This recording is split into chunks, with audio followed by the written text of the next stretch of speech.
د چین د یونان ولایت په جنوب لویدیځ کې د ګاولېګونګ شانګ ملي طبیعي ځنګلونو کې د لوشوي څانګې کارکوونکو د خپل وروستیو څارنو پر مهال د انفراریډ کمرو له لارې د ډولونو وحشي ژویو عکسونه ثبت کړي دي. دغه موندنه د لوشوي څانګې د مدیریت او ساتنې څانګې لخوا تایید شوې ده.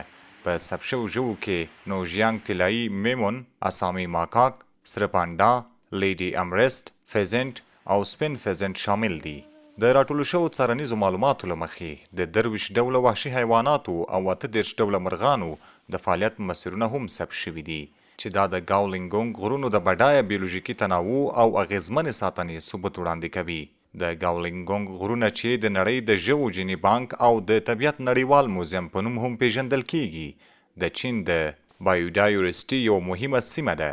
د یونان ولایت د لوشوي ولسوالي د ګاولېګونګ شان د ملي طبیعي ذخیرې د لوشوي څانګې کارکوونکو د انفراریډ کمرو له لارې د وحشي ژویو د بډایه تنوع نوې موندنې کړي دي چې دا د سیمې د بایوډایورسټي د ساتنې لپاره مهم پرمختګ ګڼل کیږي.